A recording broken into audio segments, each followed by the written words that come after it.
Dear students, welcome to VV education services Bhopal. आज हम unit 3 का जो हमारा टॉपिक फर्स्ट है उसे कवर करेंगे। फर्स्ट टॉपिक है हमारा थ्योरी ऑफ इंटरेस्ट।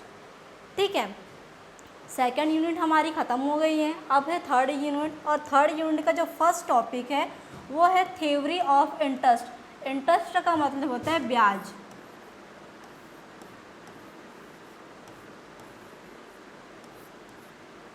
ठीक है, ब्याज। और थ्योरी का मतलब होता है सिद्धांत। तो इस टॉपिक में हम पढ़ेंगे कि जो ब्याज दर होती है, ब्याज दर किन सिद्धांतों पर निर्धारित की जाती है। ठीक है, जैसे क्या होता है कि आप लोन लेते हैं तो उस पर भी आपको ब्याज देना पड़ता है। अगर आप कहीं कुछ भी काम करते हैं या फिर अदर कहीं इन्वेस्टमेंट करते हैं, आप किसी से लोन लेते हैं तो क्या करना पड़ता है, आपको उसका इंटरेस्ट रेट भरना पड़ता है। तो आज हम वही देखेंगे इस थ्योरी ऑफ इंटरेस्ट में कि जो ब्याज दर होती है कैसे निर्धारित होती है, किन मांग पर, कौन से डिमांड पर, कौन से इन्वेस्टमेंट पर, कौन से सप्लाई पर, मतलब किन चीज़ों पर क्या होता है सिद्धांत, किन सिद्धांतों के अनुसार क्या किया जाता है और कहना चाहिए इंटरेस्ट को निर्धारित किया जाता है। ठीक है, तो स्टार्ट करते हैं। सबसे पहले डेफिनेशन देखेंगे कि थ्योरी ऑफ इंटरेस्ट या इंटरेस्ट होता क्या है। The theory of interest explain how and why the rate of interest is determined in any economy. ब्याज का सिद्धांत यह बताता है कि अर्थव्यवस्था में ब्याज दर कैसे और क्यों निर्धारित होती है। ठीक है, मतलब हमारे देश का जो इकोनॉमिक सिस्टम है या हमारे देश की जो अर्थव्यवस्था है, मतलब जो हमारी देश की फाइनेंशियल कंडीशन है, फाइनेंशियल मार्केट है, उसमें ब्याज दर को कैसे निर्धारित किया जाता है और क्यों निर्धारित किया जाता है, ब्याज दर निर्धारित करना क्यों ज़रूरी है और ये कैसे निर्धारित होती है, इसके बारे में हम थ्योरी ऑफ इंटरेस्ट में पढ़ेंगे। ठीक है, तो ये नॉर्मल सी डेफिनेशन थी कि कैसे निर्धारित होती है या क्यों निर्धारित होती है इंटरेस्ट ऑफ रेट। अब एक देखो फार्मूला टाइप से लिखा हुआ है यहाँ पर, इंटरेस्ट का reason is plus determination is equal to theory of interest. Theory of interest कैसे बनता है, जब इंटरेस्ट मतलब जो ब्याज होता है उसका रीज़न और डिटर्मिनेशन मतलब जो निर्धारण, जब उसका रीज़न और उसका निर्धारण दोनों मिलता है तब जाके क्या बनता है, तब जाके थ्योरी ऑफ इंटरेस्ट मतलब ब्याज का सिद्धांत बनता है या ब्याज दर का सिद्धांत बनता है। उसमें क्या क्या चीज़ें होती हैं, सबसे फर्स्ट क्या है, इंटरेस्ट का रीज़न, मतलब कि जो ब्याज दर है उसका रीज़न क्या है, किस चीज़ पे ब्याज दर लग रही है। और सेकंड कंडीशन क्या है कि वो किस हिसाब से निर्धारित की गई है, किस हिसाब से उसका डिटर्मिनेशन किया गया है। इन दोनों के मिलने से क्या होता है, थ्योरी ऑफ इंटरेस्ट बनता है, मतलब जो ब्याज दर है उसका सिद्धांत बनता है। ठीक है, तो चलो स्टार्ट करते हैं थ्योरी ऑफ इंटरेस्ट की। इसमें कौन कौन से सिद्धांत हम पढ़ेंगे, ब्याज दर के कौन कौन से सिद्धांत है, जिसमें फर्स्ट सिद्धांत है क्लासिकल थ्योरी ऑफ इंटरेस्ट, जिसे हिंदी में बोलते हैं शास्त्रीय ब्याज सिद्धांत। हिंदी में क्या बोलते हैं इसे, शास्त्रीय ब्याज सिद्धांत, और इंग्लिश में कहते हैं क्लासिकल थ्योरी ऑफ इंटरेस्ट। ठीक है, इसकी डेफिनेशन देखते हैं। The classical theory of interest state that the rate of interest is determined by the equality of saving and investment. देखो इसमें दो वर्ड आया, क्या, सेविंग एंड इन्वेस्टमेंट। शास्त्रीय ब्याज सिद्धांत के अनुसार ब्याज दर का निर्धारण बचत और निवेश की समानता से होता है।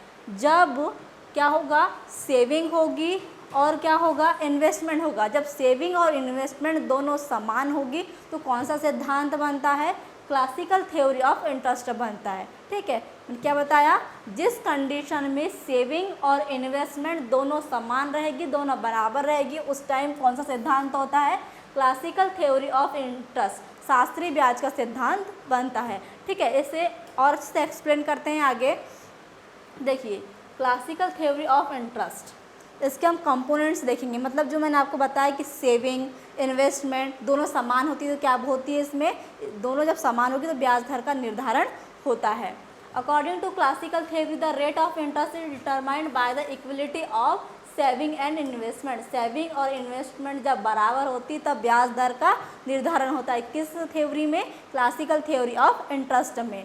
इसमें फर्स्ट इसका कंपोनेंट है सेविंग, जो अभी मैंने बताया कि सेविंग और इन्वेस्टमेंट ये क्या है, दो कंपोनेंट है और इनके दोनों इक्विलिब्रियम मतलब दोनों के इक्विलिटी से क्या बनता है, ब्याज दर निर्धारित की जाती है। सेविंग क्या होती है, देखो जब लोग अपनी मतलब जैसे कि जो जनता है, जो आम इंसान है, वो क्या करता है, जब लोग अपनी इनकम से जो पैसा, ठीक है, इनकम से जो पैसा बचाते हैं उसे सेविंग कहते हैं। ठीक है, क्या हुआ इसमें, जब जब कोई आम आदमी जो जॉब करने के साथ साथ क्या करता है, अपनी इनकम में से पैसा बचाता है, उसे क्या कहते हैं, सेविंग कहते हैं। और फिर क्या, ये पैसा बैंक में जाता है, जो सेविंग थी वो किस में गई, बैंक में गई, और दूसरों को देने के लिए क्या बना, लोन अवेलेबल हुआ। जब हम अपनी सेविंग को बैंक में डिपॉजिट करेंगे तो वो क्या बनेगा, वो बनेगा बैंक में देने के लिए लोन। जब तक अगर हम डिपॉजिट ही नहीं करेंगे, जनता डिपॉजिट ही नहीं करेगी तो बैंक में पैसा कहाँ से आएगा, है ना।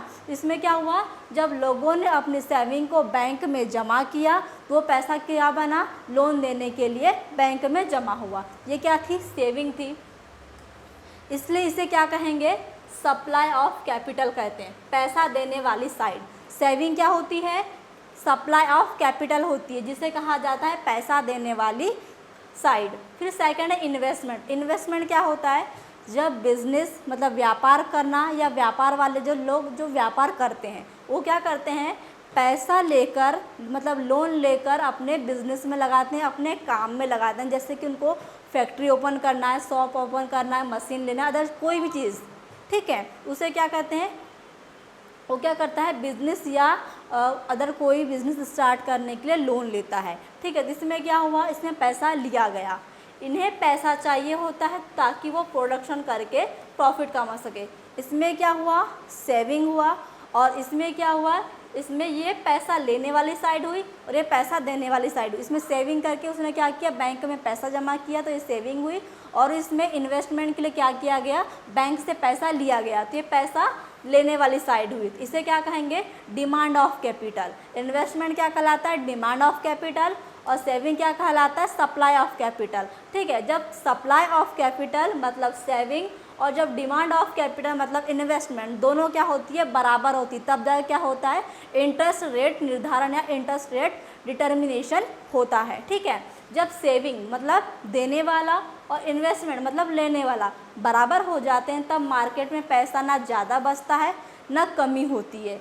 इस पॉइंट पर क्या होता है, इंटरेस्ट रेट फिक्स होता है। मतलब क्या, जब सेविंग और इन्वेस्टमेंट दोनों बराबर होगी तब जाकर क्या होता है, इंटरेस्ट रेट फिक्स होता है, और इसे ही थ्योरी ऑफ इंटरेस्ट मतलब जो क्लासिकल थ्योरी ऑफ इंटरेस्ट कहा जाता है। ठीक है, देखिए सेविंग पैसा देने वाला, इन्वेस्टमेंट पैसा लेने वाला, ये दोनों को बराबर मिला के क्या हुआ, saving is equal to investment बराबर इंटरेस्ट रेट फिक्स। ठीक है, तो क्लासिकल थ्योरी ऑफ इंटरेस्ट में क्या हुआ, क्लासिकल थ्योरी ऑफ इंटरेस्ट में हुआ जब सेविंग और इन्वेस्टमेंट दोनों बराबर होगी तब क्या होगा, इंटरेस्ट रेट फिक्स होगा। किसमें, क्लासिकल थ्योरी ऑफ इंटरेस्ट में। तो ये थी हमारी क्लासिकल थ्योरी ऑफ इंटरेस्ट। ठीक है, तो ये क्या हुआ हमारा क्लासिकल थ्योरी ऑफ इंटरेस्ट। अब सेकेंड है loanable fund theory of interest. Second theory का नाम क्या है, loanable fund theory of interest. इसमें क्या होता है, the loanable fund theory state that the rate of interest is determined by the demand of for and supply of loanable fund. इसको हिंदी में कहा जाता है ऋण योग्य कोष। ठीक है, लोनेबल फंड को इंग्लिश में हिंदी में क्या कहा जाता है कि ऋण योग्य कोष।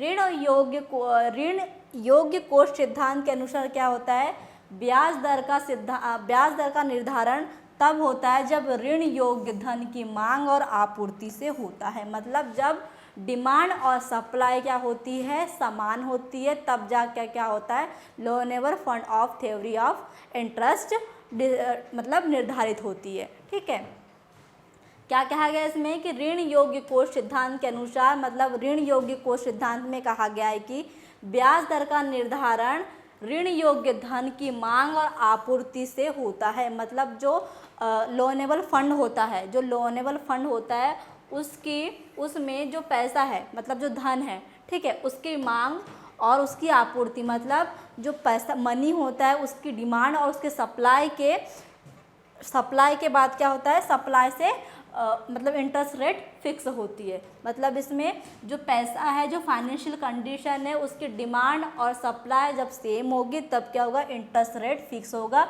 उस इंटरेस्ट रेट ऑफ थ्योरी किसको कहते हैं, लोनेबल फंड ऑफ थ्योरी को कहा जाता है। ठीक है, इसको देखते हैं अच्छे से हम। इसके दो कंपोनेंट्स है, क्या क्या, सप्लाई ऑफ लोनेबल फंड और सेकंड क्या है, डिमांड फॉर लोनेबल फंड। क्या बताया था मैंने आपको, इसमें सप्लाई और डिमांड की बात कही, किसका सप्लाई और किसका डिमांड, पैसों का। ठीक है, देखो वहाँ नाम से ही है लोन एबल। ठीक है, लोनेबल मतलब लोन मतलब ऋण योग्य। ठीक है, लोन की जो डिमांड होती है और लोन की जो सप्लाई होती है, ठीक है, उसके आधार पे क्या किया जाता है, उसके आधार पे ही जो इंटरेस्ट रेट है उसको फिक्स किया जाता है। किस सिद्धांत में, लोनेबल थ्योरी ऑफ इंटरेस्ट में। इसमें क्या आता है, जब सप्लाई ऑफ लोनेबल फंड और demand of for loanable fund, इसके दो कंपोनेंट हो गए।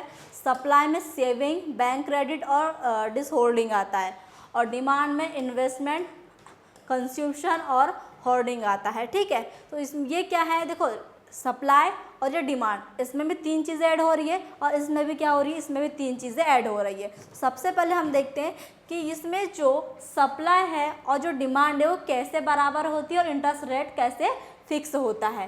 फर्स्ट इसमें क्या है, सेविंग। लोग अपनी इनकम से क्या करते हैं, जब लोग अपनी इनकम से जो पैसा बचाते हैं और दूसरों को लोन देने के लिए क्या करते हैं, बैंक में जमा करते हैं, ये क्या हुई, सेविंग हुई। फिर सेकंड कंडीशन क्या आती है इसमें, बैंक क्रेडिट। बैंक क्या करता है, लोगों से डिपॉजिट लेकर बिजनेस और लोगों को लोन देता है, ये सेकंड कंडीशन हुई। सेविंग में क्या हुआ, सेविंग में पैसा बचाया गया, किसके लिए, लोन देने के लिए। सेकंड कंडीशन में क्या हुआ, बैंक में लोगों ने पैसा डिपॉजिट करवाया, किसके लिए, लोगों को लोन देने के लिए। फिर थर्ड कंडीशन क्या है, डिसहोर्डिंग। जब लोग कैश रखना क्या करते हैं, कम करते हैं और यूज़ बैंक में डिपॉजिट करते हैं, मतलब उन्होंने अपने घर में कैश रखना क्या कर दिया, बंद कर दिया और क्या करने लगे, बैंक में डिपॉजिट करने लगे। तो ये पैसा क्या होगा, लोन देने के लिए अवेलेबल हो जाता है। अगर सभी जनता क्या करे, जो उनकी इनकम होती है उसे कैश के रूप में अपने घर में ही रखे, बैंक में डिपॉजिट ना करवाए, तो क्या बैंक में लोन देने के लिए पैसा होगा, नहीं होगा। ठीक है, तो ये क्या है, सप्लाई है। सप्लाई कैसे होता है, लोगों ने अपने इनकम को सेविंग किया, उसके बाद क्या किया, उसको बैंक में क्रेडिट किया, बैंक में डिपॉजिट करवाया, तब क्या हुआ, तब वो लोन मतलब कहना चाहिए लोन देने के लिए वो पैसा जमा हुआ। ठीक है, अब डिमांड कैसे, इन्वेस्टमेंट। बिजनेस फर्म प्रॉफिट कमाने के लिए फैक्ट्री, मशीन, बिल्डिंग एक्सेट्रा में पैसा लगाना चाहते हैं।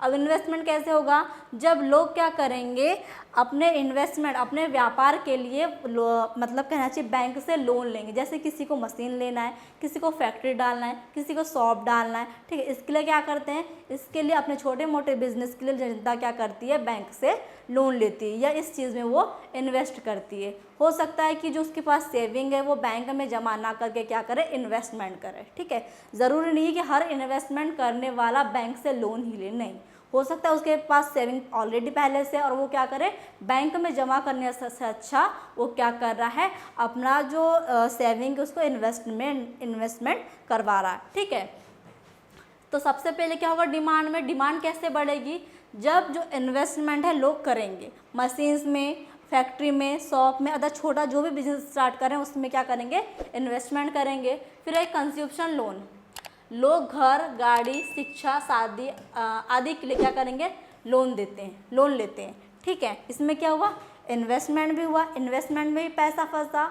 उसके बाद क्या हुआ, देखो यहाँ पर इन्वेस्टमेंट के लिए क्या होगा, पैसों की डिमांड बढ़ेगी। इसमें सप्लाई हुआ पैसा, अब इसमें क्या होगी, उसकी डिमांड बढ़ेगी क्योंकि लोगों को व्यापार करना है।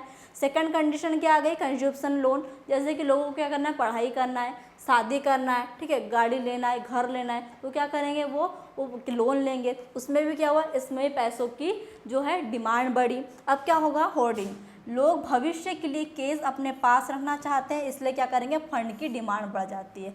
अब क्या करेंगे लोग, देखो उनको इन्वेस्टमेंट के लिए पैसा चाहिए, उनको गाड़ी, बंगला, जो भी मतलब शिक्षा, एजुकेशन कहना चाहिए, शादी, सबके लिए क्या चाहिए, पैसा चाहिए। अपने पास उनको कैश रखना है, उसके लिए भी क्या चाहिए, उनको पैसा चाहिए। तो क्या करेंगे, बैंक में जाके पैसा निकालेंगे। तो क्या हुआ, यहाँ पर डिमांड बढ़ी और यहाँ पर सप्लाई हुआ। डिमांड और सप्लाई क्या हुआ, बराबर हुआ।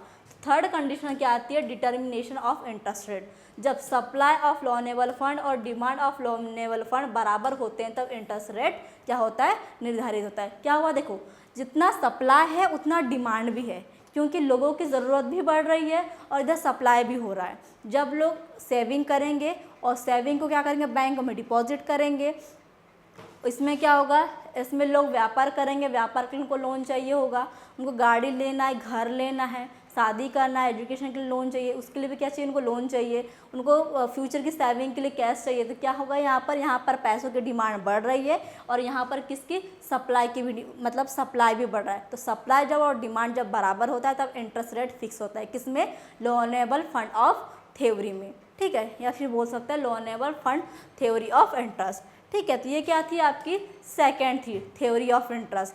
फर्स्ट देखा हमने, फिर सेकंड देखा, फर्स्ट थी क्लासिकल और सेकंड थी लोनेबल, ठीक है। अब थर्ड है liquidity preference theory of interest. Liquidity preference, the liquidity preference theory state that the rate of interest is determined by the demand for money, liquidity preference and the supply for money.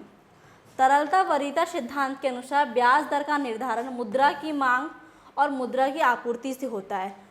उसमें धन की ज़रूरत थी, उसमें धन की मतलब demand थी और धन का क्या था, सप्लाई था। इसमें क्या है, करेंसी। इसमें क्या है, मुद्रा की मांग है और मुद्रा की आपूर्ति है, मतलब मुद्रा की डिमांड है और मुद्रा की कहना चाहिए सप्लाई है।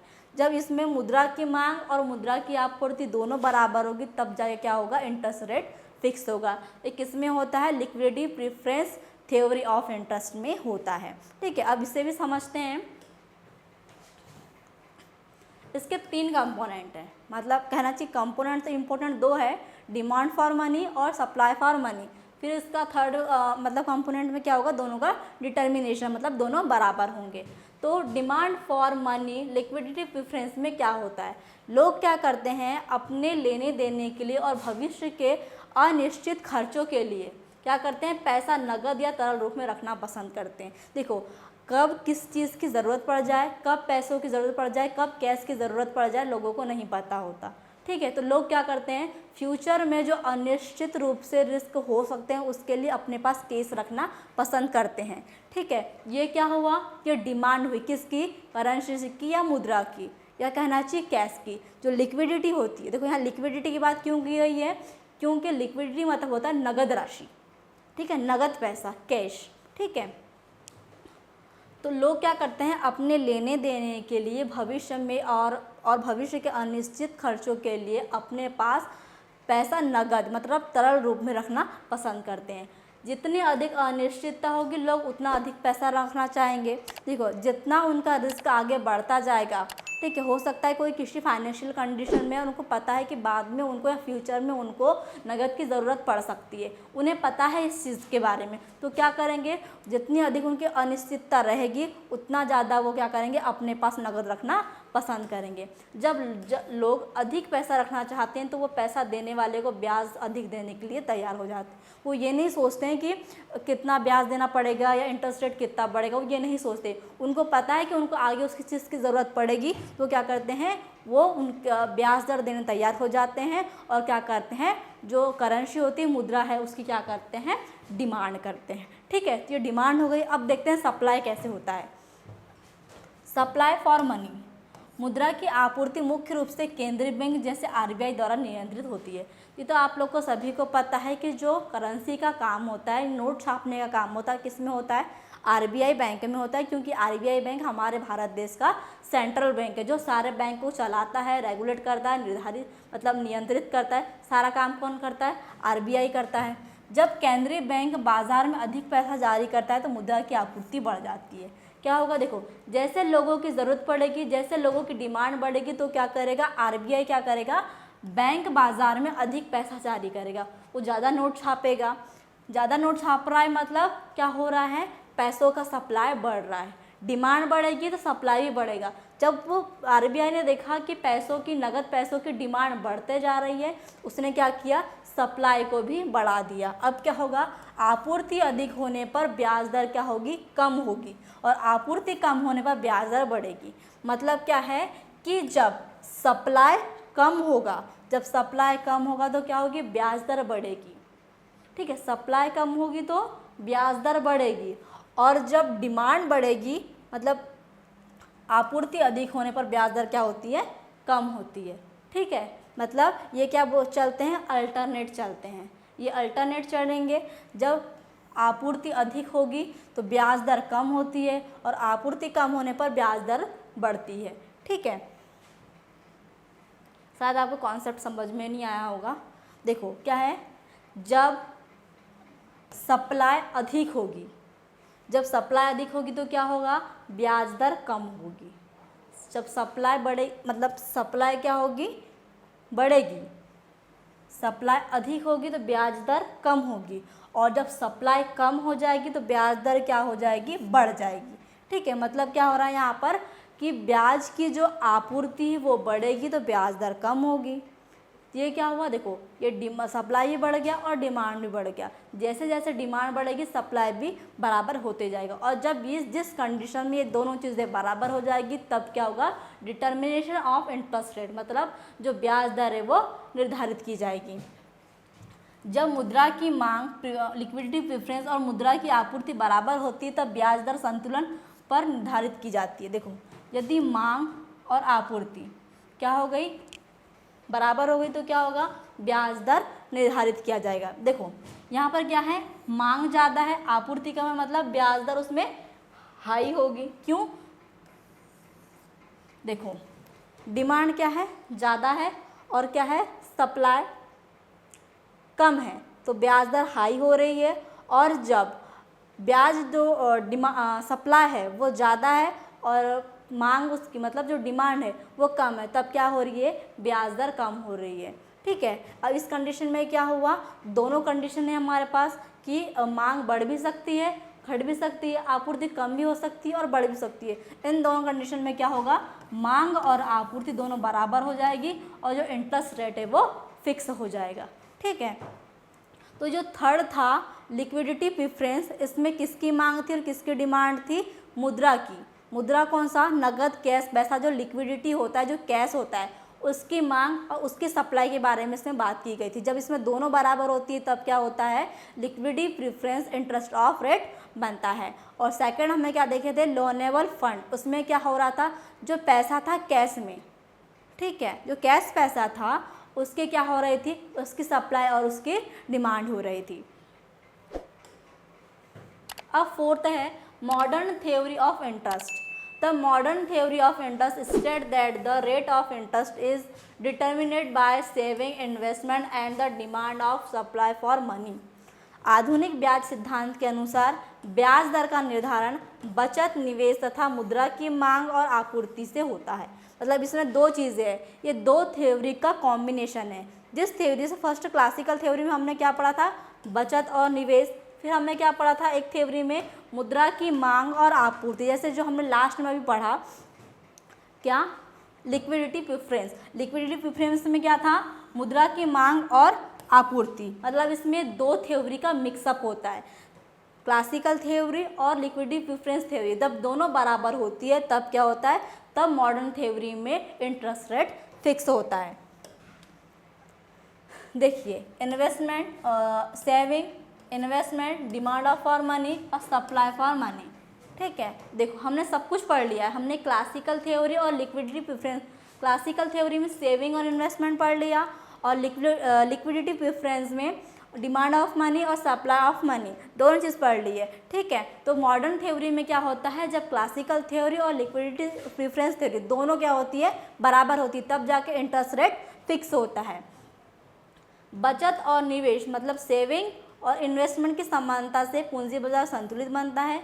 मुद्रा की मांग और आपूर्ति से मुद्रा बाजार संतुलन बनता है। जब दोनों बाजार क्या होंगे, संतुलन बनेंगे, तब क्या होगी, ब्याज दर निश्चित होगी, डिटर्मिनेशन ऑफ इंटरेस्ट रेट होगा। ठीक है, तो इसमें क्या हुआ, सेविंग में पैसा बचाया गया, इन्वेस्टमेंट में पैसा लगाया गया, डिमांड फॉर मनी में क्या होता है, लोग पैसा रखना पसंद करते हैं, और सप्लाई फॉर मनी में क्या होता है, बैंक पैसा उपलब्ध करवाता है। जब ये चारों चीज़ें बराबर होती है तब ब्याज दर निर्धारित होती है, किसमें, मॉडर्न थ्योरी ऑफ इंटरेस्ट में। ठीक है, तो ये था आपका theory of interest. Theory of interest क्या होता है, ब्याज का सिद्धांत क्या होता है।